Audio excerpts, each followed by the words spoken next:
Hi, welcome to the Speaker Training Webinar Series. I'm Topher Morrison. I want to thank you so much for tuning into this webinar. I have a lot of great information for you today, so I want you to get excited. I want you to get pen and paper out, get ready to take a lot of notes because I am not going to waste a minute with any kind of fluff during this webinar. I'm going to give you great content. I'm going to fill up your brain with a lot of great information regarding how to sell from the stage without being a hard closing jerk. Now, before I give you the content, let me just warn you or pre-frame you here a little bit, all right? There's usually two types of people who tune in to a webinar like this one with that kind of a title. Number one, people who hate to sell. If you're anything like me, man, I got into this business and I hated the sales portion. My whole thing was I thought I was transforming people's lives. I wanted to go and inspire them. I didn't want to have to sell to them. And every time I get to the sale, I get uneasy, I get uncomfortable. To this day, by the way, it's not my favorite part. I don't enjoy it nearly as much as I like telling jokes, making people laugh, inspiring them, and all that kind of fun stuff. So that's one type of person. Then there's the other type of speaker in the world. The other type is the kind that loves to slam them and jam them. They live for the sale. Like their whole thing is it's all about the close and it's all about conversion and it's all about how you can get people to the back of the room. I actually know speaker trainers who, as speakers themselves, quite frankly, are terrible, but they'll tell you it's all about conversion, it's all about the sale, and if you want to make money in this business, you gotta learn how to sell. I can't argue with them, by the way. That's true. And yet I also think that ethics should play a role somewhere in here. And I think when you're trying to just sell to people, for the notion of selling them without actually stopping for a moment and saying, wait a minute, am I designing my program in such a way that gets them to buy whether they need it or not? Or am I designing it in a way which gets them to buy if they need it or want it, and they don't if they don't? And that's something that most speaker training programs do not take into consideration when they are developing their sales process. So listen, I'm going to tell you right now, if you're the kind of person who loves to slam them and jam them and all you care about is the close at the end of the room, you might as well just shut off right now because you're not going to like me because I'm probably going to piss you off. I'm probably going to call you a jerk. I'm probably going to call you more than that during this whole program. So you may just want to get going and leave this for you and me, the ones that like to actually get up and entertain and give great presentations. And yet selling may not be your forte. If that's who you are, you're going to love this program because I'm going to give you ethical, moral ways in which you can sell to people and do it the right way and also produce the maximum amount of results that are good for both parties involved. I do believe, by the way, that I always tell people this. I say, you know what, I'm not ever going to be the highest closer from the front of the room, but I damn well sleep better than any of the other people out there that close more than I do. Because I know people, they don't care about the needs of their customer. All they care about is their pocketbook. I actually think I can care about somebody's pocketbook, like my own, and the needs of my customer. And I don't think those things are exclusive. I think they can become inclusive. So that's what this webinar is all about. I know you're going to enjoy it. Here's what we've got planned for you. I'm going to give you a lot of great content right now face-to-face, but I'm also going to play quite a few excerpts from my speaker training membership site. I have a program called Bulletproof Speaker Training, which is an online membership portal for people, much like yourself, who want to increase their speaking skills. They want to learn how to maximize their profits, and they are kind of like sitting there going, okay, I've got these great ideas, but I don't know how to get it out to the world and how to get marketed, how to get promoters to book me. Where do I start? Answers all those kind of questions. So I'm going to share with you a couple of videos from there because there's no point in me actually repeating what's already gone there. I'll just play some excerpts. Makes sense, yeah? All right, get ready to buckle up. Here we go. All right, so I'm going to start with a story. That's about how I got into this business and how this whole process that I've created now has unfolded because it took me quite a while. See, I've been in this business for 24 years. So what you're hearing today is the culmination of 24 years of experience. 23 of that is probably struggling in the sales aspect of it. I really feel like it's just this last year that I finally go, yeah, I think I'm kind of getting it now. See, when I got into the business, man, I got in because I loved speaking to people. I loved making them laugh. I loved watching their light bulbs go off in their head when they get something. I love it when they come back to another event and go, hey, I really got a lot of value out of this. I brought my friend. They needed to hear your information. All that kind of stuff fueled me. And if you're anything like me, I imagine this stuff fuels you. But there was this one little piece of the business that I hated. He was that little red-headed stepchild. No offense to red-headed stepchildren, if you're watching. It was a little red-headed stepchild that nobody wanted to talk to, and it was the selling process. I hated the sales. I kind of was raised from people just thinking that salespeople were dirty and slimy people, and I was the kind of person that hated to be sold to. So I didn't want to turn into one of those dirty, slimy people that were selling. And by and large, by the way, I still feel to this day that most salespeople out there are kind of a little bit dirty, a little bit slimy. I do believe, by the way, that you can learn how to sell without being dirty and slimy. I really do.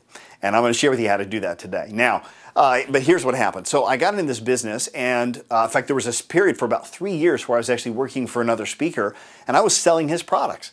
So my job was to go into a company, speak to them for about 30 minutes, get them excited for his program, sell tickets to his event. And man, I'd go into that company and I'd wow them. I'd get them all excited. They'd love it. They'd get them all ramped up. It was all the happy clappy stuff back in the 80s.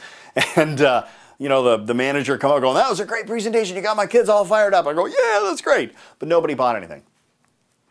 I mean, my sales sucked. I was consistently in the bottom 2 to 3 people every single city that I would go to sell. I just had a hard time with it. And see, here's the thing. I couldn't figure it out because I was like, man, why can't I sell them? I'm inspiring them. I'm giving them so much value. I'm really transforming their lives. And it was because I never got it. And if you struggle with the sales inside your intro event, it's probably because you don't get it as well. I don't know. But let me just throw this out for you, all right? Here's what I didn't get.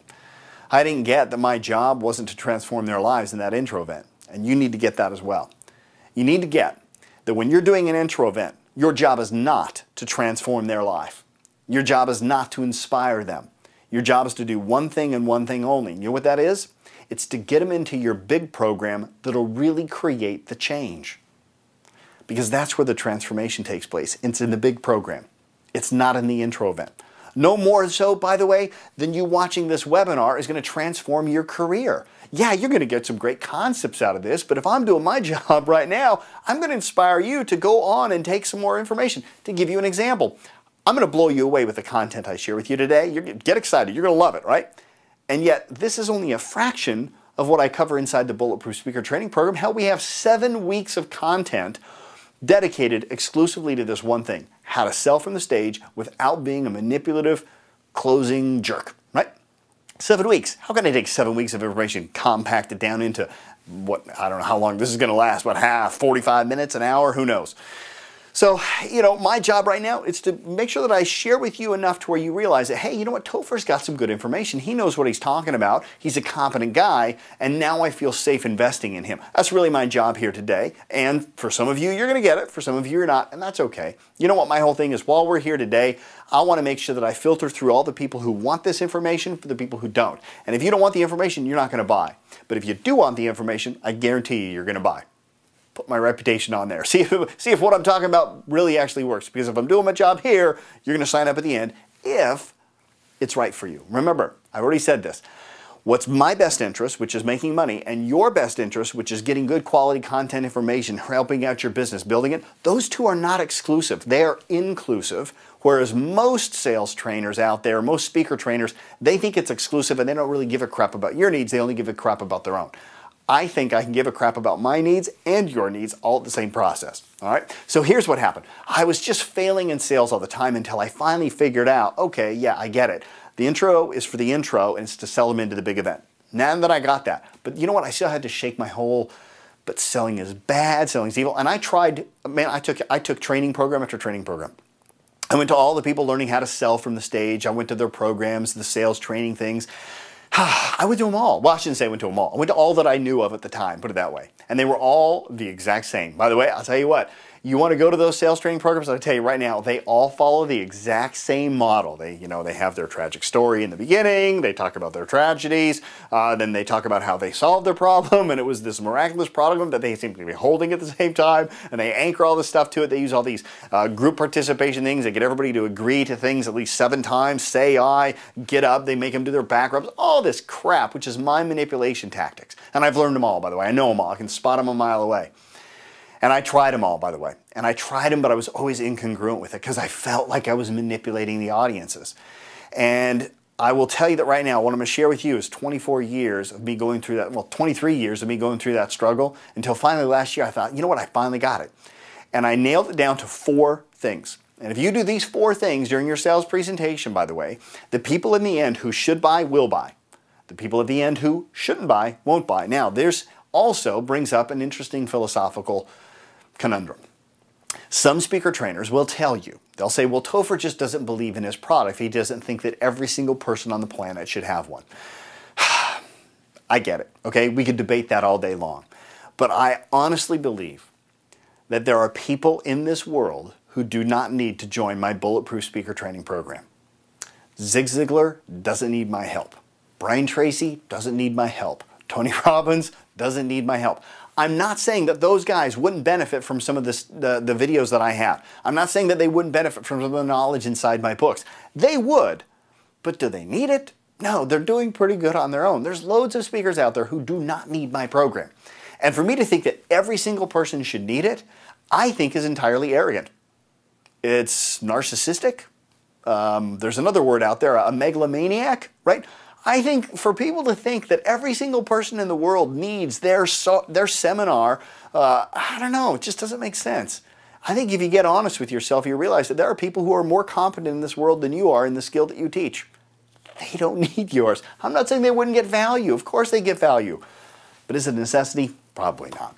So when I say that people that need it and should have it will buy it, and people that don't need it and shouldn't have it won't buy it, it's operating off of the notion that you have a great product, but it's not something that the whole world needs. But yes, the whole world would benefit from it. I think there's a difference there, and I think I'd just like to take a more realistic approach. All right, so what are the 4 things that people need to feel? Well, the first thing is to realize that they're feelings. You know, if you've taken any sales training before, you already know this, but if you haven't, you need to know this. People never ever buy with logic, and people oftentimes try to sell using logical reasons. It's never about logic. It's always about emotion. People, they'll justify things with logic, but really what compels them to want to buy something, it's all about the emotion. So you have to create specific emotions inside your audience in order for them to get to a place to be able to make an educated choice and say, yes, this is for me, or no, this isn't. And if they do say yes, they have all of the necessary emotions in order to buy. All right, so what are those 4 emotions? Well, the first one is a little bit strange. I'm going to prep it for you here because you might think that everything I've just told you now is a bunch of bullshit after I tell you this. It's not, but just hear me out and listen to it, okay? The first thing they need to feel is pain. Now, I know that sounds a little counterintuitive, being how I just spent the whole time here talking about how you don't have to be a hard-closing, manipulative, mind-bending jerk. Listen, I'm not talking about inflicting pain. I'm helping them be aware of pain. So what do I mean by this? Well, the best way I can explain this is to give you some sort of an analogy. Let's say you and I went to lunch. Be a great idea. Hopefully someday maybe I'll have the opportunity of sitting down and having lunch with you. If we were having lunch and you ordered the soup of the day, and that soup came to you and there was a fly in your soup, I'm going to guess you really would appreciate it if I'd say, hey, there's a fly in your soup, before you threw it into your mouth. I don't even have to ask you if that's something I know you'd want. I know you'd want that. You would appreciate it if I would tell you, hey, there's a fly in your soup. I wouldn't sit there and go, oh God, but what if they think I'm being mean? Will they think I'm ruining their lunch? I don't want to be the negative one. I don't want to be harsh on them. God, maybe they'll feel, no. I'm going to go, hey man, you got some damn flies in your soup, okay? Now having said that, there's another option. Another option is I could have a bag of flies, and then when you order your soup, I could throw some flies in there and then say, hey, by the way, you got some flies in your soup. Now you would be equally appreciative of me, but if you ever found out that I was the one that threw those flies in your soup, you'd be pretty damn pissed. Not only would you be pissed, you'd also never want to go to lunch with me ever again. And I think one of the reasons why people don't want to have lunch with salespeople is because they've had too many flies thrown in their soup. See, I think there's a big difference, by the way, between telling somebody about pains that may or may not be there and then making them think they have them, which is what a lot of manipulative salespeople do, versus asking questions which help them to realize things that may not be working. I'm going to give you a great example. I have people call me up all the time. They ask me this question. Topher, how do I get promoters to book me? How can I get a promoter to get me up on their stage? It's probably the most common question I get as a speaker trainer. And I always ask the exact same question. I say, how are your speaking skills? I ask that question, by the way, even if I know how their speaking skills are. If I've watched YouTube videos of them or if I've seen them up on stage and I know they suck turd, I'm still going to say, how are your speaking skills? And I'm going to ask them that question. And the reason I'm going to ask them that question is because I want to find out where they're at.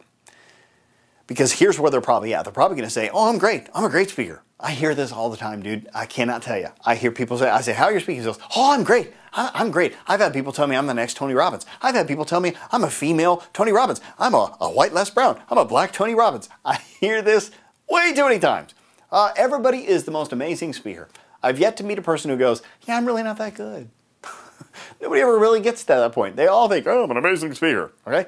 For 24 years, by the way, I've always thought I was an amazing speaker. I'm not absent of this. I'm not immune to it. I always think I'm a great speaker. And then I go and I develop my skill set and I learn more. Man, I look at presentations that I did 2 years and I go, oh, I can't believe I did that. Because I'm always trying to develop and grow and enrich myself. Well, here's the thing. Most people think that they're great speakers. So if I've seen their videos and I know they suck, and I say, how are your speaking skills? And they say, they're not that great. Now they're aware of the fly in their soup. They're aware of the pain.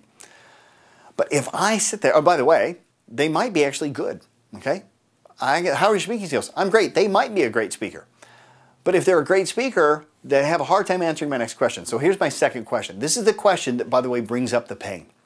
But it just simply alerts them to the fly in their soup. It does not throw a fly into their soup, and there's the difference. So I say, how are your speaking skills? Oh, I'm great. I'm an amazing speaker. Great. Then why aren't promoters calling you? See, that's the thing. I don't have to worry. I don't have to go out and call promoters. I say that I don't, by the way. I do pick up the phone. I do call promoters. I'm always keeping in touch with them, out of sight, out of mind. But I have promoters who call me and say, hey, I've got an event coming up. I'd like you to host it. Hey, I've got an event coming up. I'd like you to speak at it. Hey, I need you to create my intro events for me. I have promoters that call me up and ask me that. I don't have to chase them down. Okay? And if I do call a promoter, by the way, guess what? They always call me back. And I'll tell you why they always call me back. They always call me back because they know that when they put me up on stage, I'm going to get the highest rating that they get from any of the speakers that are there. I'm going to do a great job for them. They're going to be getting nothing but positive feedback. And I'm going to go way above and beyond what I normally do than most speakers do. This is just the reputation that I've created. So I have no problem getting promoters to call me up.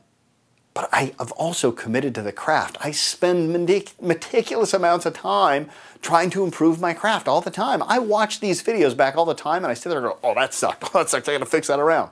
I'm doing this stuff all the time. I'm a freak. I'm a maniac. I watch talk shows. I watch the talk show hosts. Not for entertainment, but to see, are they doing a good job? What questions should have they asked here? How come did they think of that one? That's a brilliant question. I need to think of those when I'm interviewing other people.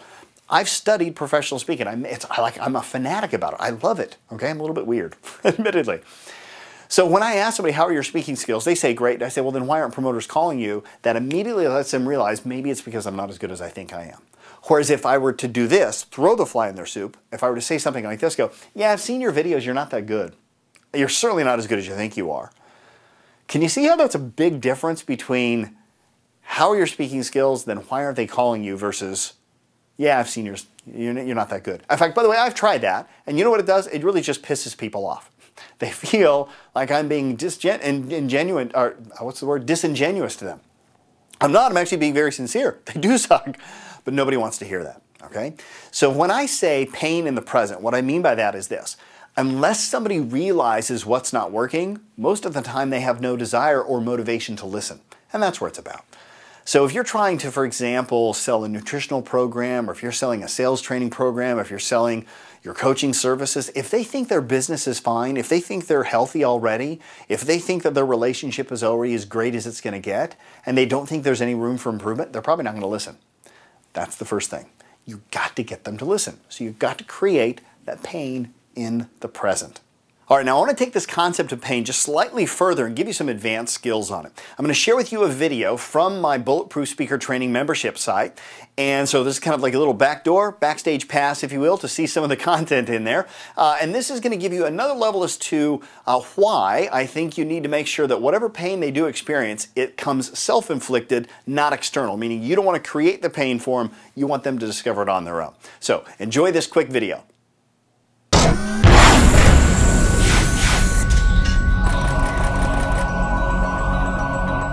Hi, welcome to another webisode of Bulletproof Speaker Training. Today it's all about platform skills. I'm going to share with you one technique. I developed this a little while back when I got frustrated about how I could help make sure that my audience is feeling the 4 components necessary in order to buy something, but yet not do it in an abusive way. Now, if you're sitting there right now thinking, What were those 4 things necessary to get people to buy? I've covered it on the webinar. If you didn't hear the webinar, it's on the web, okay? In fact, you don't even have to go to the web. If you look inside the bonus section, I've actually uploaded the entire webinar inside the bonus section. Check it out. Listen to that before you really listen to this, or just watch this now, but make sure you go back and listen to these 4 components. I don't want to go over them now because I've already covered that outside of this membership, and I really want to make sure that you guys are getting brand new content that you've never heard before inside this portal. So, suffice it to say, what is the first thing that they need to feel in order to be compelled to purchase something from you when you're on stage? The first thing they have to feel is pain. They have to feel an element of pain in order to be willing to listen, generally speaking. I know there's some people out there who will listen anyway, but by and large, most audiences, if they don't know something's wrong, they're not going to step up and listen and be attentive to what you're having to say. Here's the challenge. If you create pain, like make it like something that you create upon them, they might feel a bit of shame. So how do you get them to feel the pain without the shame? Because, oh, by the way, here's why you want to make sure they don't feel shame. A shamed person will rarely purchase anything. And if they do purchase, they're going to cancel later when they get all alone. Why? Well, we have to get a little psychological to understand this, but basically shame is an emotion which has to take place in the presence of other people. Meaning rarely, if ever, is shame self-actualized. I'm sure all the NLP people right now are trying to think about all the exceptions to this. Listen, if you were trapped on a desert island and nobody else was around, virtually anything you did on that island, you'd have a hard time feeling any kind of shame or embarrassment for. These are emotions which require the presence of other people. So when somebody's in a seminar environment and you shame them into feeling like they've done something wrong, that will work to create the pain. The challenge is if that happens to be the precipice or the key thing that tips them over the edge as to buy your product was that shame, what happens is when they become alone now on their own island, that shame will disappear. And if the shame disappears, so too might their desire to own your product. Most people that are shamed into buying something will cancel at a later date. You don't want to do that. So how do you create pain without the shame? Well, I call this technique the stealth blame technique. In other words, it's a way to blame somebody without actually blaming them. And I've got a great example that I'm going to share with you in a new series that I just created to promote this website. So I've launched now a program called The 3 Costliest Mistakes That Professional Speakers Make. And inside the 3 costliest mistakes are 3 things that almost every single person does in the speaking business, which costs them money. And it actually helps them plateau too soon. They don't peak. It's a big problem, all right? And the interesting thing is that because these are 3 things that every single person is guilty of doing for the most part in their profession, especially when they struggle, if I come at them and attack them like, do you do this, do you do this, and do you do this, well then you feel this, that's going to be shame. And it's going to be imposed on by me. So what I do now is I use this technique I coined called stealth blame. And stealth blame works like this. I congratulate them for doing the good job or doing the right thing, regardless of whether or not they have. And then I just throw out some kind of a postulate like, if that's what they did, congratulations, knowing full well that they probably didn't do it. Let's say, for example, we're talking about this website. And I'm checking in with you to see how often you're on the website. Now, here's the thing. I can virtually guarantee that every single person who signs up for this membership doesn't watch the videos as regularly and as consistently as they probably would. So imagine how you'd feel now if we were doing a check-in with you and I said something like this. All right, so have you been checking in on a regular basis? Do you watch the videos weekly? If not, that's a problem. Because you really need to be checking up on this on a consistent basis. And if you're sitting there slacking off and you're not checking in and you're kind of avoiding it, I have to seriously question how motivated you are to really improve your skills. Right? Attack, attack, attack. Blame, blame, blame. Shame, shame, shame. You'll feel it while you're in the presence with me, but as soon as the video shuts off and you're all alone, that shame will dissipate, and then you'll come up with all the excuses in the world why not to watch the videos again. You might even cancel. So, here's how you can do this through reverse blame. What I can do is I can say this. I can say, all right, hey, I'm just checking in to see how you're doing. Have you been tuning in on a regular basis? Have you been keeping up to date reading the ebook? Have you been watching the Bulletproof Mentoring? And have you submitted your request to be mentored by me in the Bulletproof Mentoring? If you have, then congratulations. You have successfully avoided one of the most common pitfalls that people experience when they subscribe to this type of a membership, which is they just tend to not blah, blah, blah, blah, blah. You get the idea? So I talked about the good thing. I said, congratulations. Now I'm not shaming you. I'm not blaming you. But what are you doing? You're sitting there going, but I'm not. And now all of a sudden the blame comes from yourself. There's still no shame, but all of a sudden you get the pain. All right, now let me share with you a more polished version of that in the video series, 3 Costly Mistakes That Speakers Make. So watch these videos. I'm going to just cut right to the part where you hear the reverse blame or the stealth blame come into play, and then you'll get a better idea of how to use it. Put this into place. Here we go. Check it out. Hi, welcome back. You know, it's been 24 hours since I shared with you the first costly mistake that professional speakers make, which is complacency. So let me ask you a question. Since that time, have you reached out to get advice from, meet with, or read a book from a professional speaker who you know is playing at a higher level than you? If so, then congratulations, you avoided the second costly mistake that professional speakers make, which is distraction. You know, it is so easy to get distracted nowadays, from answering the phone to picking up the phone to call JVs to see. Hi, welcome back. You know, it's been 24 hours since I shared with you the second costly mistake that professional speakers make, which is distraction. So let me ask you a question. In this 24-hour time span, we gave you an assignment to fall still and to time block specific time to practice the craft of speaking. So my question for you is, did you do it? If you did, congratulations, because you successfully avoided the third costly mistake that professional speakers make. What is that? Incongruity. Okay, I'm not exactly sure if that's a word, but I think you know what I'm talking about. All right, so there you get some real powerful examples of how to use stealth blame. Go through your program, look at all of the times where you have to make your audience wrong, and ask yourself if you could switch it to what they could do right. Congratulate them from not being like all of the other people, knowing full well they're like all the other people. And what you'll do is you'll be able to create that same level of pain, but there's not going to be any kind of external shame associated with it. It's all going to be self-imposed, which is what you want your clients to feel. So when you're not in their presence, they still feel that motivation to use your products. I hope you guys like that. It's called Stealth Blame. Give it a go. If you get stuck, leave some comments below. Give me the phrases, give me the topics, whatever. I'll see if I can rephrase it for you. I'm pretty good at this. I'm happy to help you out, all right? Stealth blame, go for it. You're going to find that your audience doesn't feel shame, but they still feel the pain. That's really what you want, all right? Hope you enjoyed that. Until next week, take care, dare to dream, and make each day an epic adventure. Bye for now.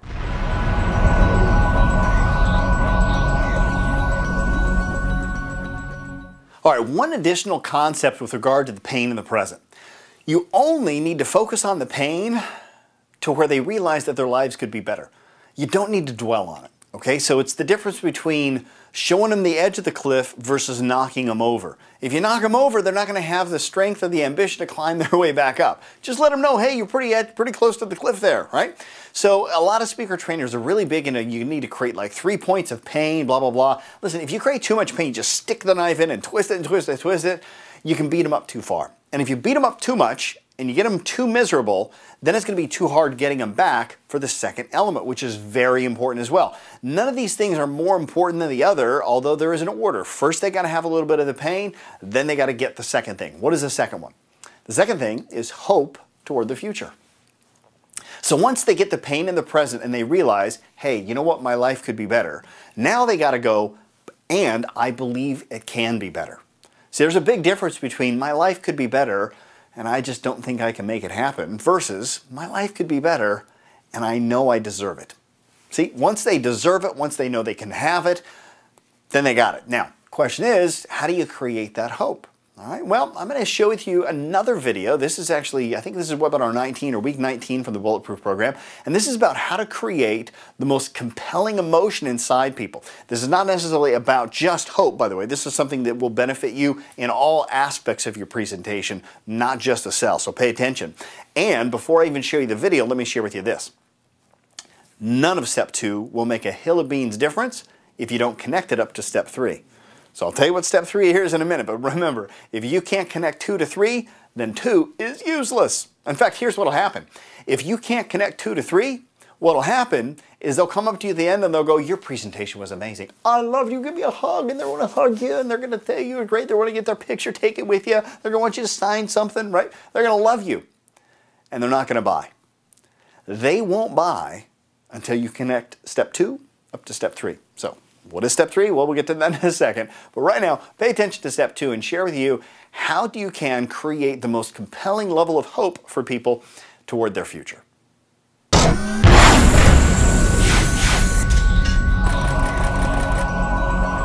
Hi, welcome to another webisode. Today it is all about platform skills, and I'm going to start off with sharing with you guys an interesting thing that happened to me 3-4 weeks ago. Having one of those lazy Sunday mornings, the kind where showers are optional. Got my morning hair all, well, it kind of looks like this anyway, but a little bit more messy. I'm downstairs walking around. I got my bowl of cereal, not just a normal bowl, a man bowl, the kind that can hold like the half of a box of cereal. So I got my cereal, I'm eating it, and I sit down, I click on my MacBook Pro, open up, bong, and tune into Facebook to see what's going on in the world as opposed to actually going out in the world. And there's a little click on a little link, and so I clicked on this one video. I don't even remember what it was, but it took me into YouTube, and then all of a sudden I got sucked into this time-space continuum where like hours went by and I didn't even know it. Well, I started watching all these videos, and I ended up watching a video of one of my competitors teaching presentation skills. And the video started off with a whole audience doing a bunch of back rubs. They're all sitting there, and some of them looked like they were enjoying it. Some of them looked like they were totally not getting into it at all. And they're doing their own back rub, and they all sit down. The speaker says, sit down, sit down, sit down. And he goes, that was called a pattern interrupt. And you want to make sure that you do that about every 7 to 10 minutes when you're speaking to keep your audience engaged.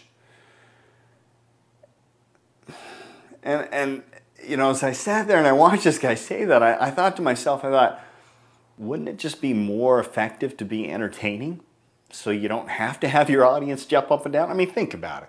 Listen, do you have to jump up and down every 10 minutes when you read a book? At least if it's a good book? No. Do you have to jump up and down every 10 minutes when you're watching a movie? If it's a good movie? Nope. So why on earth do some speakers think that you have to get your audience to jump up and down every 7 to 10 minutes to pay attention? The fact of the matter is, if your audience isn't paying attention, you're not that entertaining.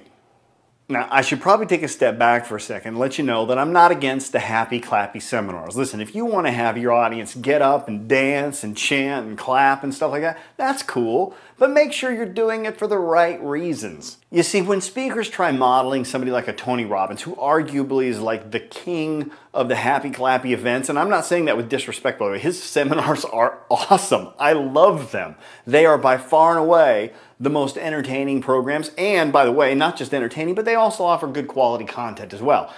That's not my point. My point is this. People like the Tony Robbins or even like a Les Brown or a Zig Ziglar, they may not be as happy, clappy or high energy, but they're all wildly entertaining. Now, the amateur speaker thinks this is because they're doing the dancing. It's not, okay? They have their own reasons for doing that, and I respect that. It's not my style, but I'm the first to say, hey, you know what, if it's appropriate, go for it. I don't mind. But you've got to look a little bit deeper to find out why the events are entertaining, and it's not because of the dancing, by the way. And you can tell the difference between somebody like an Anthony Robbins or some wannabe hack who just gets out there and steals the same music and does the same dancing, but their seminars don't have near the effect. Here's why. What you'll discover is that people like the Les Browns, the Zig Ziglars, the Tony Robbins, all of those people speak to the audience in a way which is incredibly engaging. And they pay attention all the time, not just because they're clapping. See, here's the deal. Over 60% of your brain, and everybody else's brain, as far as we know, by the way, is dedicated to creating pictures and imagery. 60+% of your brain's resources are committed to that one of the 5 senses, pictures. And what happens is when a speaker speaks in pictures, they engage 60% of the brain. But if you speak and you don't engage pictures when you're talking to your audience and they're sitting there listening to you, 60% of their brain is asleep. And you know what? Then the happy clappy becomes absolutely essential.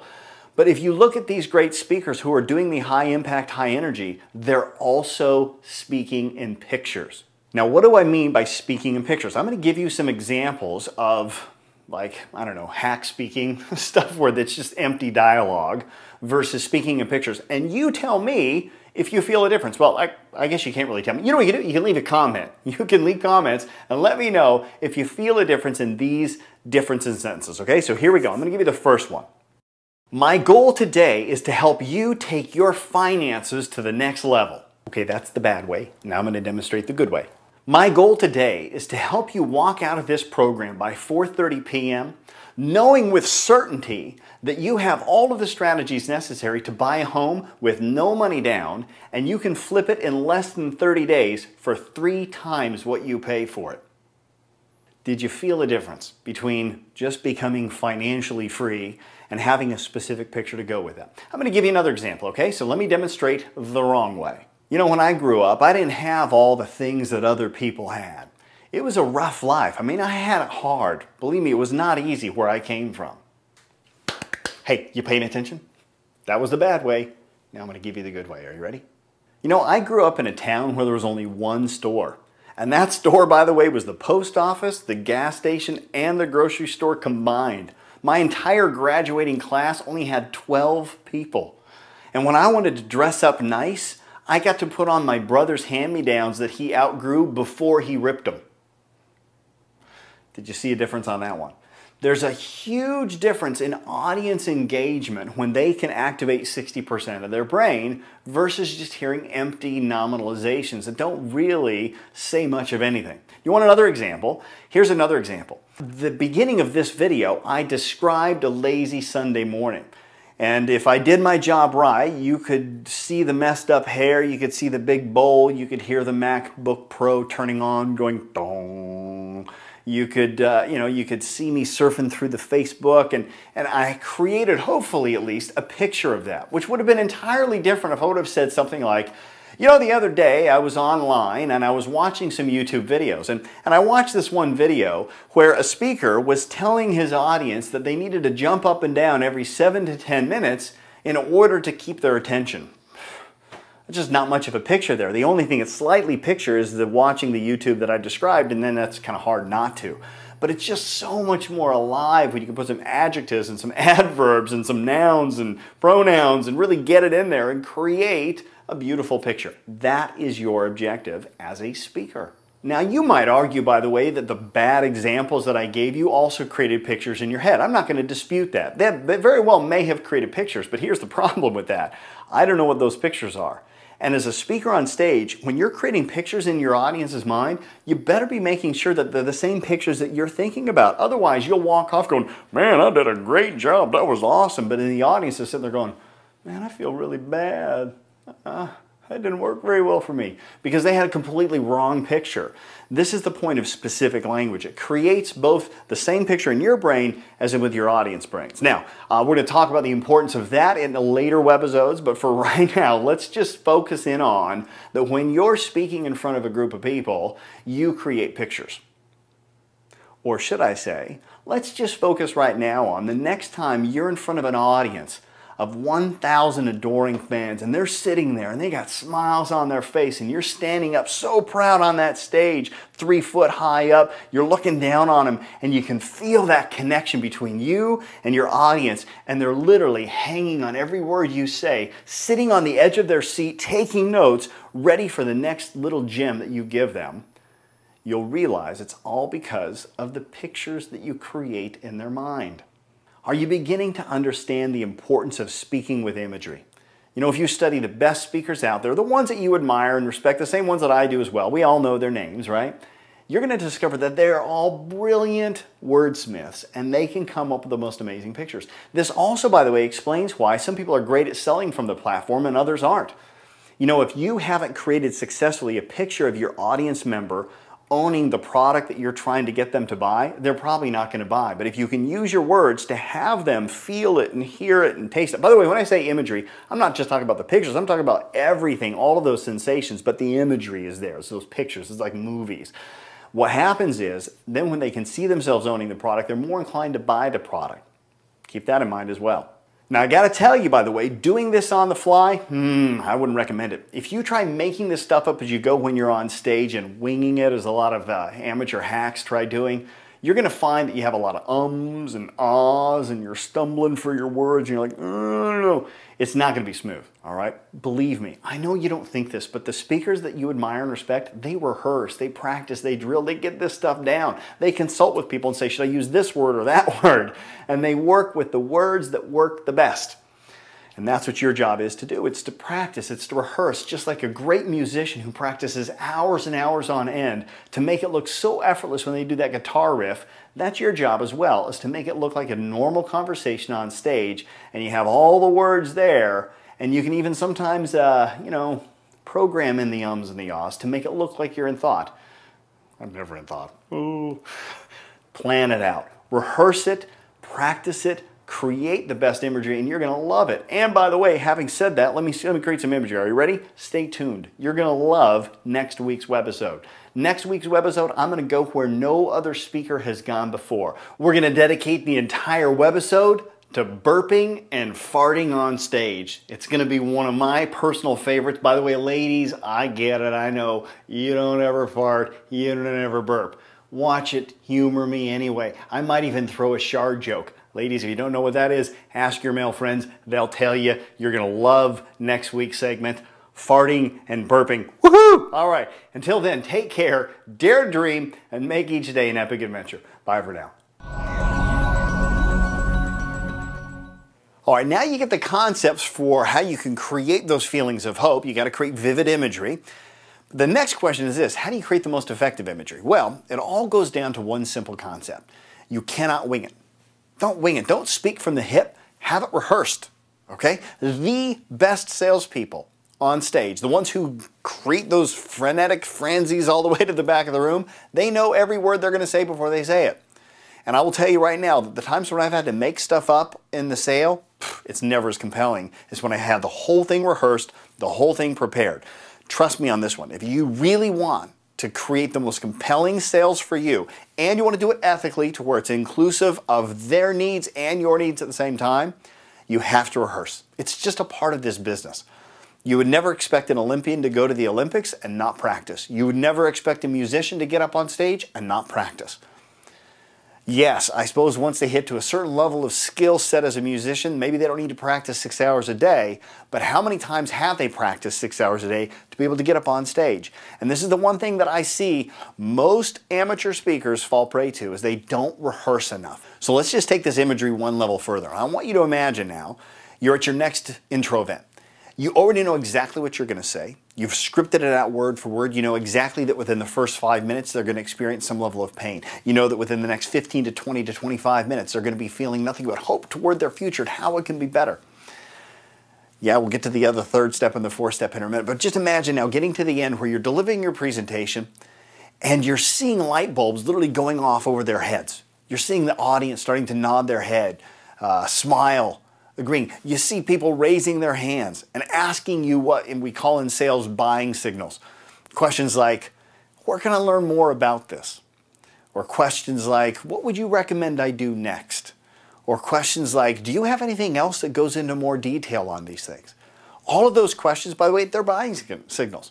And you'd be excited when your audience is asking questions like that. In fact, for the most part, any question which is asking for more content is always a buying signal. So I want you to imagine that right now. Imagine that your audience is asking questions, their light bulbs are going off, and notice how congruent you feel that you're delivering a program where you know before they even buy that the ones that should buy will buy, and the ones that shouldn't won't. So when you're back of the room and you're filling out those forms and you're shaking their hands, you feel good about it. You feel like you've done a good thing. You're going to know you're going to be able to sleep at night knowing that you've sold the people that needed it what they got, and the ones that didn't need it walked away and you didn't manipulate them or high pressure them into anything. And notice how good that feels. That's possible. But it's only possible if you're willing to commit to rehearse. You have to rehearse your presentations. You have to make sure that you know what you're going to say before you get up on that stage. That's what professionals do. If you want to maximize your sales, think of yourself as a professional speaker. I define a professional speaker, by the way, as anybody who gets compensated for communicating. So I get a lot of people sometimes sit there and go, well, I'm not really a professional speaker. I just get up and talk to people at networking events. Hey, you're a professional speaker, okay? If you ever speak to more than one person, actually, even if you speak to one person, that's a sales presentation, okay? Got to have that stuff rehearsed. All right. The third emotion is faith, specifically in your promise. See, once they get to the point where they got the pain, my life could be better. Then they get the hope toward their future. And I know I can make it better, and I deserve to make it better. The third thing is they have to have faith that what you tell them you can do, you can actually do. Right? I mean, the fact of the matter is, if you get them to where they realize their life could be better and they deserve to make it better, but they don't believe that you're the one that can make it better, they're not going to buy from you. So there's mainly two reasons why somebody will not have faith in your promise. One is internal, one is external. You can overcome them both. All right? The first one is that they don't believe you. They don't believe that you can actually do what you say you're going to do. The second reason is they do believe that you can do what you say you're going to do. They just don't believe it'll work for them. And that's kind of a more dangerous one. So they sit there and go, oh, I totally get it. You know, Topher's the guy that can help me with my speaking career. But it won't work for me. Right?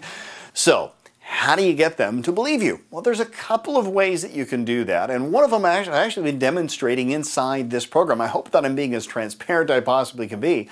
I'm sharing with you samples of my Bulletproof Speaker Training program. And if you've been watching them, I'm certain that you've been getting some value going, you know what, that makes a lot of sense. And I promise you this, there's a hell of a lot more in there that you've never even heard before. But when you start to see those samples, you start going, you know what? I get it. In fact, in our culture right now, by the way, most people will not buy from you until they've had, I think the statistics right now, somewhere around 7 hours of free content before they even feel safe buying from you. That's one of the reasons why I'm doing these webinars. I want to fill up that content for you. That's why we got several different webinars. So if this one doesn't convince you, hopefully another one will. But hopefully, you're going to, by the end of this, you're going to realize these videos have good content. There's some great value. They're quick. They're easy to get. And you're going to go, you know what? Yeah, I totally get it. I believe Topher can actually deliver what he says he can deliver. That's one way in which you can overcome that obstacle. The second way, by the way, is you can do it through testimonials. Testimonials are a great way to get people to believe that what you say you can do, you can actually do. For example, we've got loads of testimonials of people who've been going through our program, and we're putting those things up on YouTube. In fact, right now, you go to YouTube, you can see lots of testimonials of people endorsing me, my background, and that kind of stuff. But we're building more and more on that. In fact, we actually have programs inside Bulletproof Speaker Training that talk about how to create compelling testimonials as well, because what most people are doing for their testimonials suck. I'll give you a quick one, all right? First thing, you never want to have somebody give a testimonial like I'm standing in front of you right now. In other words, right in the middle of the screen, dead on, okay? There's some benefit to this when you're giving instructional content, but when you're endorsing somebody, this is not the position you want. It's all, by the way, number one, first, I always say this is the lost milk carton look. You know, you see those milk cartons, they got the lost person on them, or it looks like a, what do they call it? A mugshot, right? Just dead center in the middle. You don't want that. So I want you to just write that. I'm not going to play the video. It's a real quick one for you. But when you're giving testimonials, you want the person who's doing the testimonial to be looking off camera, and you want them off the screen. So you literally want them off to where they're literally over in the 1/3. So you've got the screens in 3 pieces. You want them over on 1/3 because asymmetry is much more engaging to the eye. And you want them looking off camera talking. There's a couple of reasons why you want to do that, by the way. Number one, you want to do that so they don't get nervous looking into a camera. Because most people, when they look into a camera like I'm doing right now, they freeze. They don't feel as comfortable in front of a camera as you or I might feel. So have them look off to the camera to where they don't have to freak out. It's going to feel a little bit more natural for them. There's some other reasons. I could probably spend you know what I could do? I could do an entire webinar on how to create powerful testimonials. So I'm kind of getting off on some tangents here. One of the other reasons why you want them here talking off screen versus looking on screen is because when they're looking off screen, it creates within the viewer's mind that they're listening in, they're eavesdropping. And when we eavesdrop, when we listen in, we take everything as being true. Like this is what you ever seen the reality TV shows. Most of them, they're sitting there and they're doing talks off camera. A couple of them actually look into the lens, but most of them off camera. Why? Creates that voyeuristic feeling. We're listening in on something. It has to be true. We're hearing a rumor or something like that. Whereas if it's direct eye to eye, then they're nervous. They don't know how to speak very well. It becomes unbelievable. There's a few quick tips for you. So you can have samples of your product. You can also have testimonials. The other concept, by the way, is the whole, it's not going to work for me. The way you can overcome that is for testimonials of people who fell into their categories. So when you're getting testimonials, don't just get people telling you that you're doing great. Try to get testimonials from all different walks of life. I'll give you an example of this. I just got hired by a promoter out in London to develop a 3-hour introductory workshop for him and also get his testimonials for people endorsing his new program. He'd been doing beta programs and whatnot. It was real important to me that I want to make sure I hit all different categories. So I actually got a testimonial from a guy who has already been a business coach and been doing it for several years. So that will overcome the whole objection from people sitting there going, yeah, but you know what, I'm not going to learn anything new because I'm already a coach. So we got that testimonial. I got a testimonial from a guy who was an employee, worked all his life trading hours for dollars, or for pounds, I guess, because it was in London. And he got up on the camera and he was like, yeah, I've never actually been an entrepreneur. I'm not the entrepreneur kind of guy, but I went through this program and I started making $5,000. Boom. Now we get the people who sit there and go, oh, that's not going to work for me because I'm not an entrepreneur. And then we had another person who had a very specific weird niche. And she was given the testimony, I think she was a cake decorator. So now we get people who have such a bizarre, unique niche, they go, oh, well, that'll never work for me, I'm too unique. Now we overcome that one.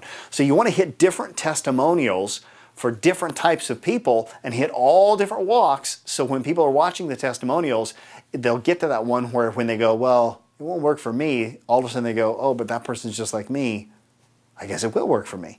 And once they have that, you got them. But you got to connect that up to their hope toward their future. It's a little bit more tricky, and to say that we could do that here in this webinar is probably a little bit more, biting off a little bit more than we could chew. Literally, it's a month-long, 2-month-long program. Hell, I do in my Legacy seminar, we do a 1-year mentoring program, and a lot of that mentoring is all about how do you connect the hope toward their future to the faith in your promise. But I think you get an idea, enough that we can move on for now. All right, the fourth and the final emotion is best described through a story. When I used to work for another training company and I got fired, I deserved to get fired, by the way, the promoters around the world that used to work for that company, but then they stopped working with them, they had disagreements with the owner. When they found out that I got fired, they said, hey, we don't want to work with that guy, but if you're not working for him anymore, we'd love to work with you. And so one of the first people was a lady named Sally out in the UK, and she said, I'll promote your events. I said, that's great. I said, but here's the thing.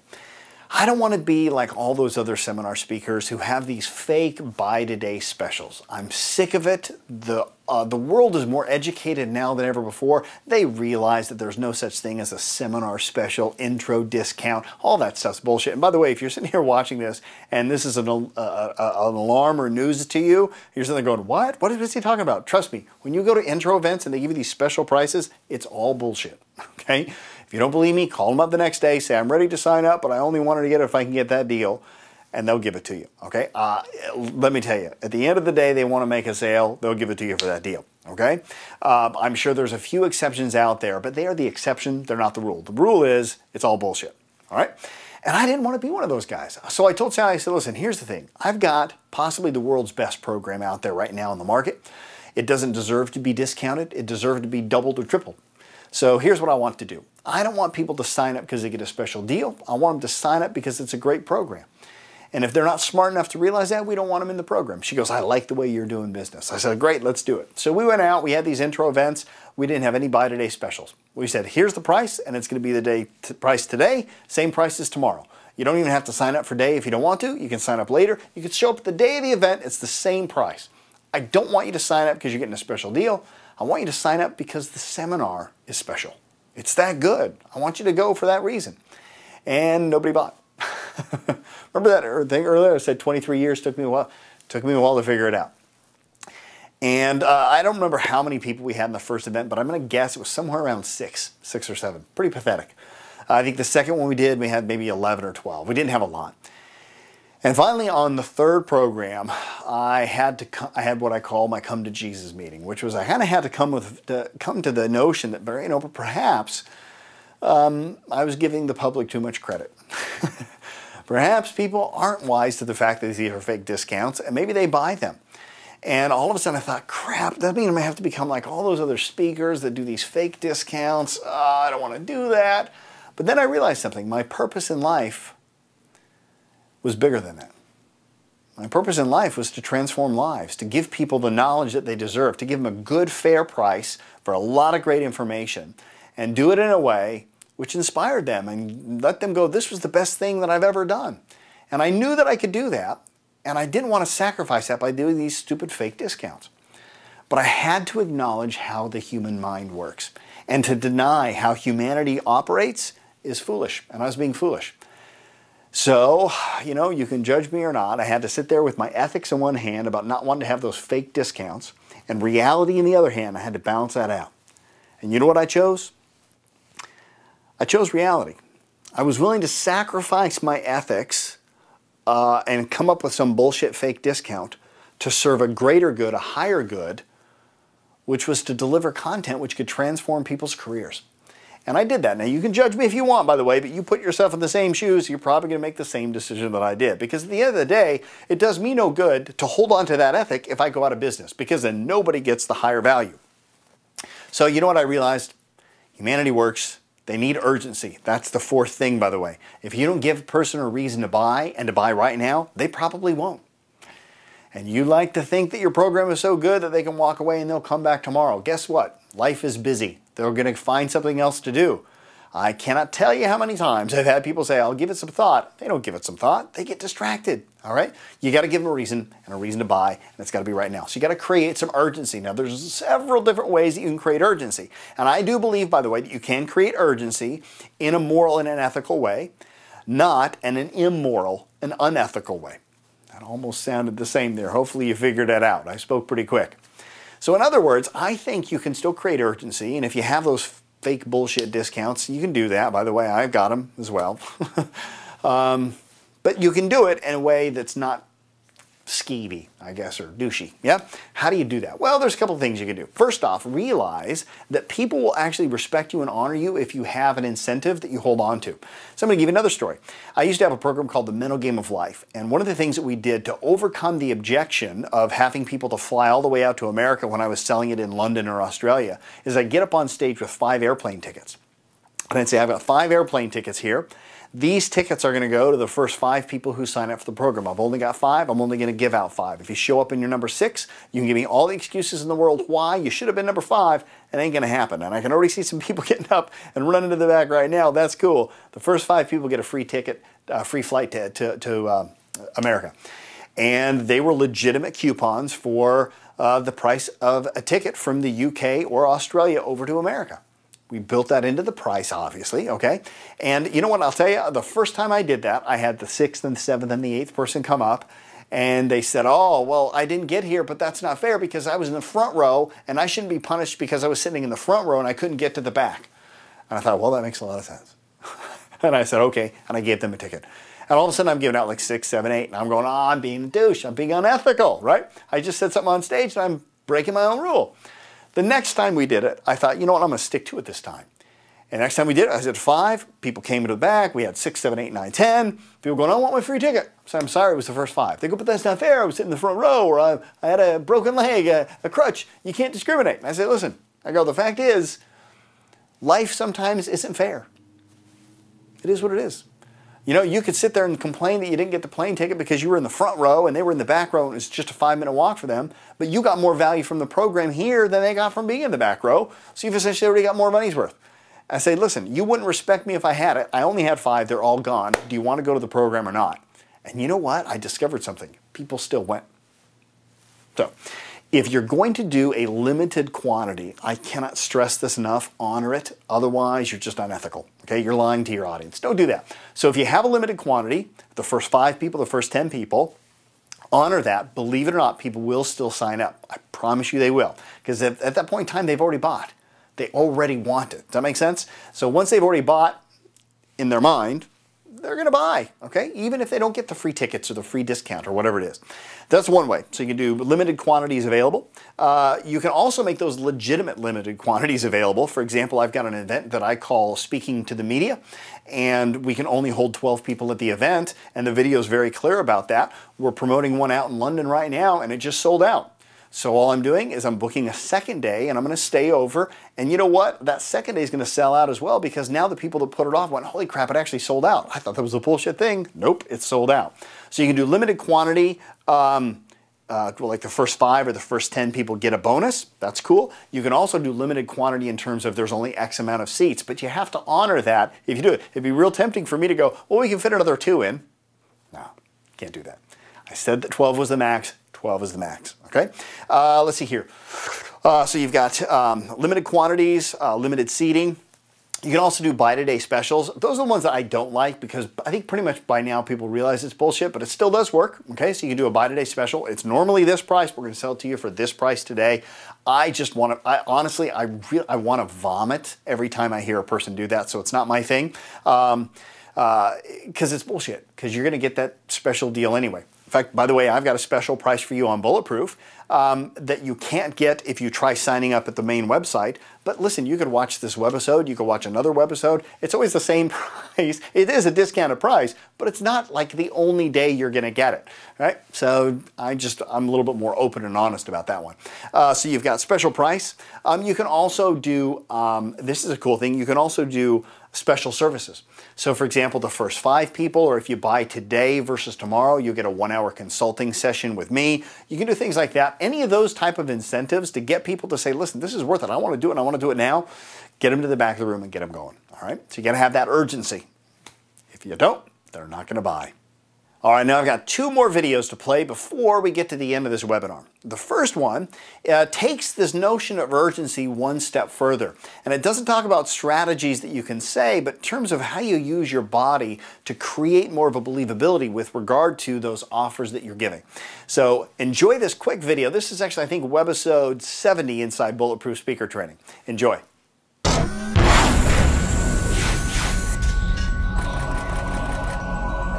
Hi, welcome to another webisode of Bulletproof Speaker Training. Today, I'm not sure if it's a platform skill or if it's a business building skill.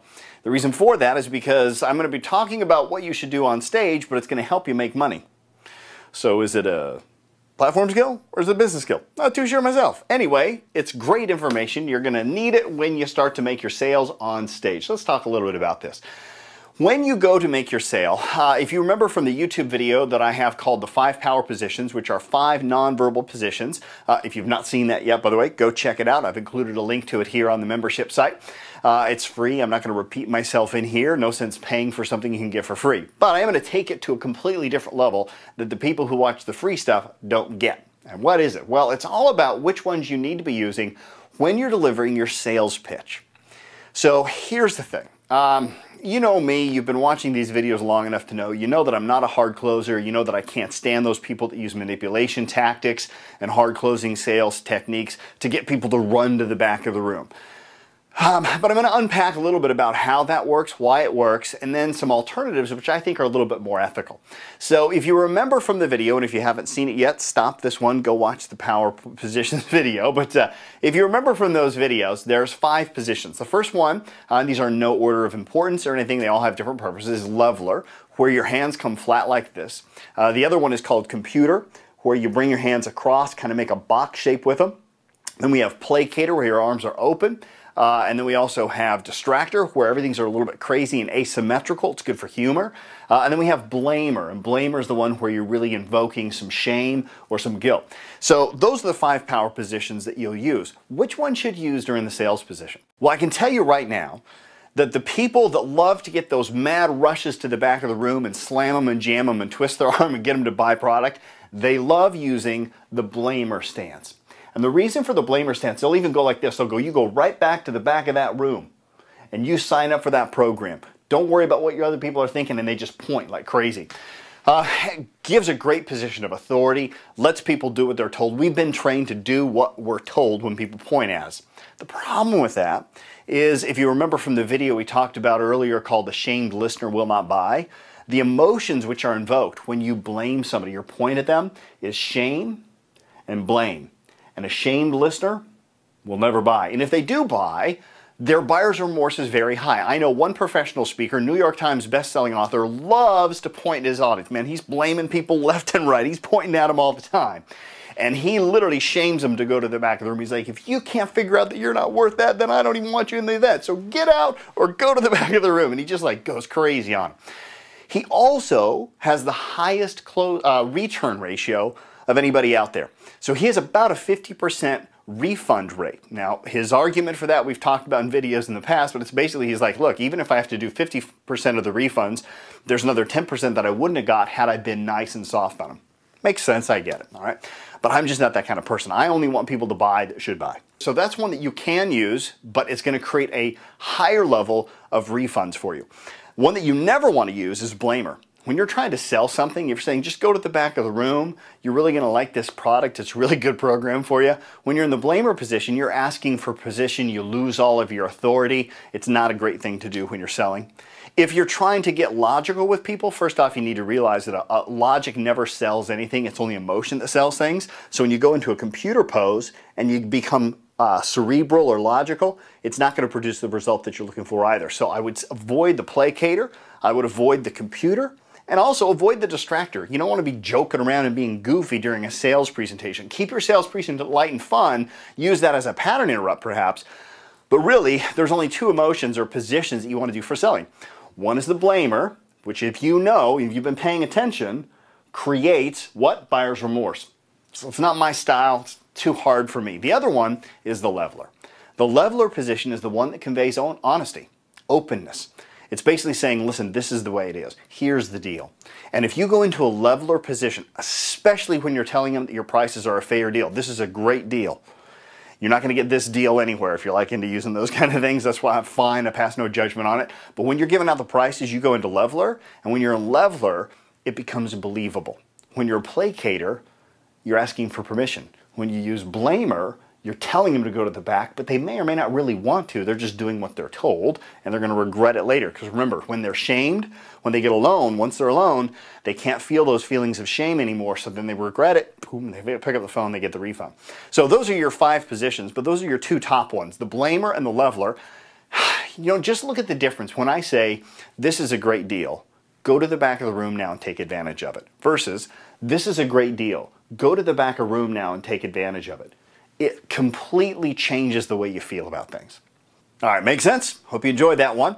Stay tuned. On the next webisode, I'm going to share with you one of the coolest mic systems that you absolutely have to have if you're doing any broadcast radio work. If you want to make any type of commercial for radio and you don't want to go into a studio, or if you're creating programs that you then submit into radio programs or radio stations for them to air back later, you cannot, absolutely cannot use your computer microphone. And you probably don't even want to use the Yeti microphones, which I've talked about in previous webisodes. You want to use the one that I'm going to share with you next week. So stick around. You're going to love that one. All right. Until then, please take care, dare to dream, and make each day an epic adventure. Bye for now.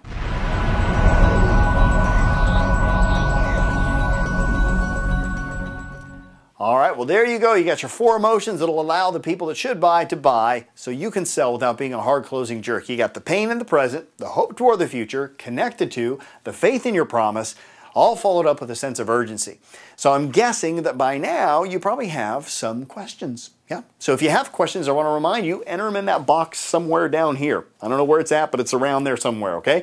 If you got a question, type it in there. You do make sure you use your valid email address, otherwise I'm not going to be able to reply. If you want, feel free to throw your phone number in there as well, and if I got time, I'll even give you a phone call. Now, if I do phone call you, by the way, if I do call you, I am promising this. I'm also going to talk to you about the Bulletproof Speaker Training Program, because let's face it, if you're asking me questions, you want to take this to the next level anyway, which leads me to the last video, which is the opportunity for you to join Bulletproof Speaker Training. And I've got some great discounts for you. I got some great opportunities. Stick around. I want you to watch that. I'll say goodbye to you in this self, and then the other self that's in the video, he'll probably say goodbye to you as well. He's a nice guy. Listen to him. He's a little bit of a geek, but I think you should give him a chance. He's a good guy. I like him, okay? I think you will too. So having said that, please check out this next video on how you can become a member of Bulletproof Speaker Training and have direct access to me and ask me all the questions you like anytime you want. All right, thanks so much. So I'd like to share with you real quickly how you can do that and how you can also get one of my best-selling products, The Mental Game of Life, Bulletproof Strategies to Crush the Competition, which sells in DVD format for over $700, absolutely free, right here, right now. So what I'd like to share with you right now is an opportunity for you to take that question that you might have, or the one that you didn't even type in there, and ask it as many times as you like, come up with as many questions you have, and hang out with me for an entire year. If you feel like you've got some value out of this webinar, then hopefully I'm the kind of person that you'd like to get more advice from. And if that's the case, well, I have a program called Legacy. Now, I'm not really trying to sell Legacy here today, but I do want to at least mention it for you. Legacy is by far and away the end-all, be-all, ultimate speaker training program out there. Even if you've already been trained by other people as professional speaking, but you've kind of been left wondering how the hell do you get your business up and running, this is the program, because we not only focus on platform skills, but we also focus on the key aspects which make you a great professional speaker of tomorrow, which in my opinion, there's really 5 main skills. There's professional speaking to a live audience, like platform skills to a live audience. There's platform skills to a virtual audience, like I'm doing right now. How do you connect with people on a camera? There are interviewing skills when you've got a guest and you're trying to find some kind of a JV opportunity where you're interviewing an expert in their field. There's interviewing skills when you're the guest and you're being interviewed. How do you make a powerful interview to where you can get booked on network television, for that matter? And then the 5th thing, oddly enough, is how do you read a teleprompter to where it looks natural and normal and organic, like you're having a conversation, not like you're tracking the lines and reading something. So those are the 5 key areas that we talk about in Legacy. Plus, it's a 1-year mentoring program where we address all of the other business aspects. Plus, we customize for you a 1-year business plan. We create product for you. There's so much that really I can't even talk about it right now, because that's not my point. That's not my purpose of actually talking about it, but I want to expose you to it. You can check it out at legacycertification.com. But the problem with Legacy that most people get faced with is that there's a $20,000 price tag to it. And so a lot of people don't feel that they have the $20,000 to invest in a training program even though they'd like to. They want to, but they just can't seem to find the resources. And in my opinion, if you can't find the resource for it, then you probably don't have what it takes to go through the program anyway. But we do have an alternate solution for you that I think is really a great program, and it's much more effective, especially if you're cost conscious and you're looking for that. Because the challenge, like I said, is that people can't afford Legacy. Well, here's the solution. The solution is the Bulletproof Speaker Training Program. This is a membership site designed specifically for professional speakers. And it's a membership designed specifically by professional speakers, which is really cool as well. So it has all of the things that really, as a professional speaker, if I could get trained, this is the stuff that I'd want to get. And it's all done virtually, online. It's a monthly membership. Here's the best way to look at it. Listen, if you've liked what you've heard today, and you're the kind of person who sits there and go, you know, I'd like to take Topher out for dinner, maybe once a month, pick his brain on what it takes to succeed in the business of professional speaking, well, then Bulletproof Speaking is for you, because it's about the same price. And by the way, I'm a cheap date. I'm not even a Ruth Chris Steakhouse kind of guy. I'm just like an Outback Steakhouse kind of guy. So for $47 a month, you can literally have better access to me than you would at dinner, because if you took me to dinner, I'd just be focusing on the steak and the sweet potatoes. Here, you got my undivided attention. I'm the only person who manages the entire Bulletproof Speaker Training program. I log on to that thing about 3 to 4 times a day. I usually can answer your questions within about an hour to 2 hours, but no more than usually 24 hours go by before I even log into it. Hell, I even do it on the weekends because I love the program so much. So it's a great way to get instant access to me to ask me any questions you want. Plus, for the $47, you get so much. We've got main content. I think we got like 5 main pieces of content. The first one is what we call Speaker Secrets. Remember that speaking ebook that I told you about earlier in the webinar, which is free, by the way? That ebook, there's actually 2 versions. There's a free version and there's a paid version. What's the difference? Well, the free version that you can get at bulletproofspeaking.com, it's free. And inside it, they have a lot of great little tools like the speaker's contract, and I've got some management tools for seminars and all that stuff. All of those things are for sale at a very low price. I think the contract, by the way, is free, but everything else, you know, anywhere from $4.95 upwards of $47. If you were to buy everything inside the free ebook, you'd be spending about $147, maybe about $150, $160. I'm not exactly sure the exact price. But for $47 a month, you could get the entire ebook for the span of the 3 months, and all of that stuff is free inside the speaker ebook, the paid version. So it pretty much saves you money if you just sign up for about 3 or 4 months and get those free products. You can get them all. So they're all free inside there. Now that doesn't mean that every single product inside the ebook is free, because I also endorse other programs and stuff that I have no ability to charge. But all the speaker related products, which we charge for in there, they're free inside the paid version at Bulletproof Speaking for the membership site. The next thing that we have, if you're already a speaker and you book venues, you're going to love this. Because if you do book venues, you realize right now, never book a venue sight unseen. You have to do an on-site inspection. Well, for over almost 500 hotels now worldwide, I've gone through and I've taken the venue review or the tour for you of the whole venue. And I've done this in all sorts of I've done it in Australia, I've done it in Canada, I've done it in the US, I've done it in the UK, I've done it in Singapore, I've done it in Indonesia, all over the world. And I have a weird life. Whenever I go into a new country or a new city, I run around and tour all of the hotels with my video camera, and I take literally a virtual tour of every hotel that I can get my hands on. So I can't guarantee I've done every hotel, but I can tell you I've done a lot of them, especially if you're in London. Man, I've smothered that whole place. Now, having said that, if you're in a city that I haven't reviewed yet, as a part of the Bulletproof Speaker Training Program, you can simply call me up or send me an email and say, what do you think of this hotel? And even though I haven't been there in person, I'll be able to give you a pretty good judgment on whether or not it's a good hotel based upon their websites, based upon a conversation I can have at their hotel. I'll do the legwork for you. So it's kind of a cool little feature as well. So if you book hotels, you're going to love Venue Review. The third thing that we have is a thing called Bulletproof Mentoring. Bulletproof Mentoring was actually a program that we created at the advice of some of our members, where each month you can submit a request to get mentored by me for 1 full hour. Now, I charge my mentoring sessions go, by the way, for $300 an hour when I can just do it at the office. So this is a great opportunity for you to get a $300 mentoring session, absolutely free. Just fill out the little thing, click on why you want to get mentored, and then I'll mentor you. And then what we do is we rebroadcast that for everybody else to watch and get the benefit from as well. And so you can not only get yourself mentored, but you can watch all of the other sessions as well. Each month we have a new client. Another section we have, which I really feel is the heart, the meat of the program, is what we call the Bulletproof videos. You've already seen 2 of these videos here today in how to negotiate with promoters. But every single week you get a video like that. And that video is focused either on business strategies or it's focused on gizmos and gadgets, like what is the software and the hardware that you need in order to have a great business. We also cover things like health and fitness. You know, I got to tell you, I've been a professional speaker for over 24 years. I've been traveling all over the world. And you know what? I'm still pretty healthy. I got to say, you know, at 43 years old, I'm feeling pretty fit. Haven't got fat. I think I've got some pretty good right to talk about how to stay healthy when you're living on the road. What restaurants to eat at, what exercises to do, all sorts of it from a mental and a physical side as well. We also cover things like platform skills, obviously, which is one of the more important ones. But these platform skills are not the typical platform skills that you're going to get at a speaker training, which talks about how to get people to raise their hand and jump up and down and do all those mind manipulation techniques that so many speakers are doing right now, which I find are deplorable. This is a way to take your level of speaking to a whole new level of sophistication and become a professional speaker that other professional speakers would want to endorse and recommend. Now, why would that be important? Well, join Bulletproof Speaker Training and I'll share with you because that's one of the best strategies for getting booked, okay? And then let's see here, what else do we have?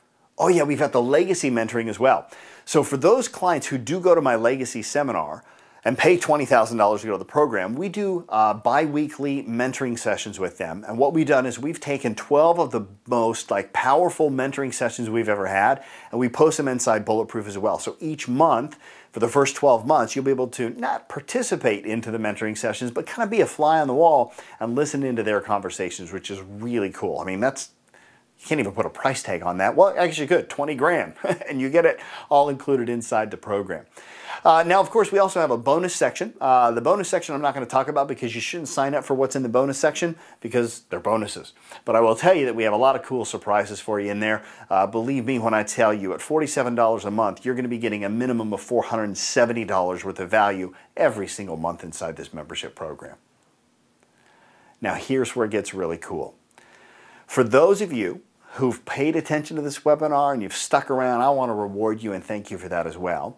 So one of the things that I do in all of my webinars, this isn't unique to this one, but I want you to know it is special.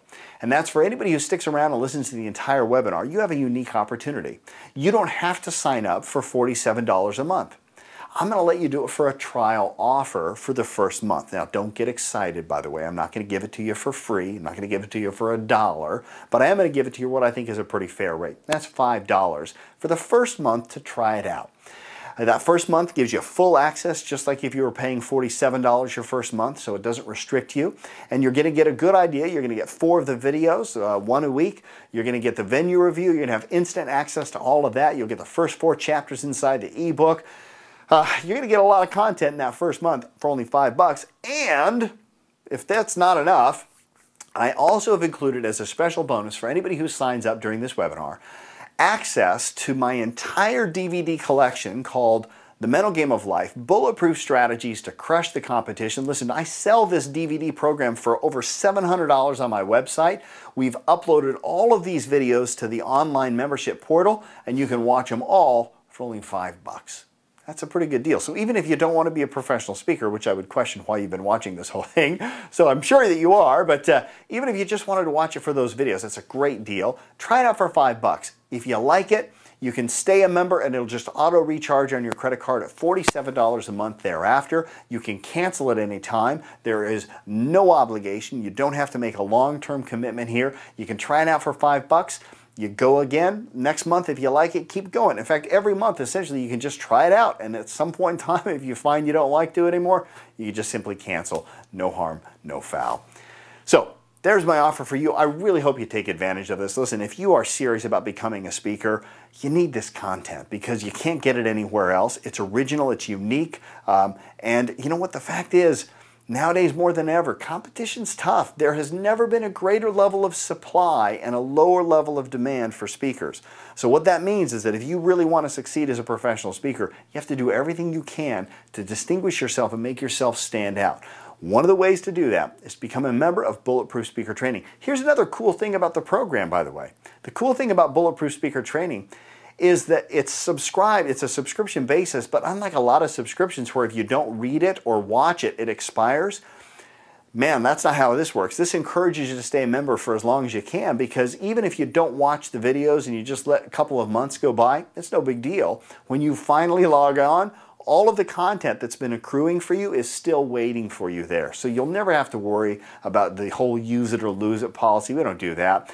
As long as you're a member of Bulletproof Speaker Training, you have access retroactively to everything that you have an entitlement to. So that's pretty cool as well. Listen, I want to thank you guys so much for tuning in to this webinar. I hope you got a lot of value. Once again, if you got questions, enter those questions into place. Send me an email. Feel free to give me a call. If you ever got any questions, I'm a phone call or an email away. It's been my pleasure. Thanks so much. Make sure you go check out the other webinars as well. We got a lot of them.